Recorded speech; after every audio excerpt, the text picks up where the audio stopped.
नैनीताल से हाईकोर्ट को शिफ्ट करने की चर्चाएं तेज हैं, तो सुप्रीम कोर्ट ने भी इस पर अपना आदेश दे दिया है। लेकिन अभी ये तय नहीं है कि हाईकोर्ट आखिरकार बनेगा कहाँ। 3 जमीन नैनीताल डीएम ने बताई हैं, जिसमें से एक जिस जमीन पर हाईकोर्ट बनने की बात की जा रही है वो रिजर्व फॉरेस्ट की है। उत्तराखंड सरकार ने सुप्रीम कोर्ट में नैनीताल हाई कोर्ट के लिए जमीन मौजूद होने की बात कही थी, तो सुप्रीम कोर्ट ने सरकार को आदेश दे दिया कि जैसे है जहां है जमीन को तत्काल हाई कोर्ट के हैंडओवर करें। अब इस जमीन की खोज और पड़ताल न्यूज पेज ने की तो पता चला कि सिर्फ कागजों में ही जमीन है। नैनीताल डीएम ने हाई कोर्ट के लिए उस रिजर्व फॉरेस्ट की जमीन को दे दिया जो वन भूमि उनके अधिकार में है ही नहीं। हाई कोर्ट को 14 मई 2026 को दिए पत्र में बेल बाबा की 73 एकड़ जमीन हाई कोर्ट को देने की बात कही गई है।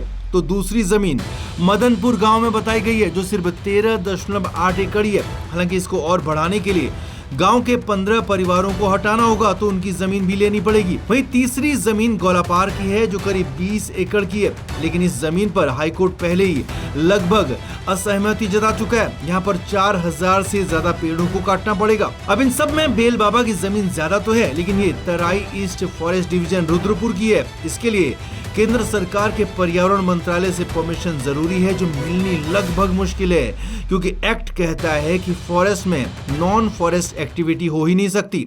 फॉरेस्ट कंजर्वेशन एक्ट ये कहता है कि अगर कोई भी रिजर्व फॉरेस्ट की लैंड है तो उसको अगर नॉन फॉरेस्ट यूज़ करना है या डी रिजर्व करना है तो उसके लिए सेंट्रल गवर्नमेंट की परमिशन मैंडेटरी है। अगर सेंट्रल गवर्नमेंट परमिशन ना दे तो रिजर्व फॉरेस्ट लैंड पे नॉन फॉरेस्ट एक्टिविटी नहीं हो सकती, ना वो डी रिजर्व हो सकती है। हाईकोर्ट शिफ्टिंग के लिए कुछ वकीलों ने मिठाई भी बांटी थी, तो हाईकोर्ट शिफ्टिंग पर अब भी वकीलों में 2 फाड़ साफ दिख रहे हैं। लेकिन इन सब के बीच सरकार को 6 हफ्तों में हाईकोर्ट को जमीन देनी है, जिसके बाद इसके लिए नोटिफिकेशन भी जारी करना होगा। लेकिन चुनावी साल में ये सरकार के लिए भी आसान नहीं दिख रहा। लेकिन खास बात यह है कि ये चुनावी वर्ष है और 2027 में राज्य में चुनाव भी होने हैं। हालांकि पहाड़ से मैदान में संस्थानों को ले जाने का विरोध भी पहाड़ में लगातार होता रहा है।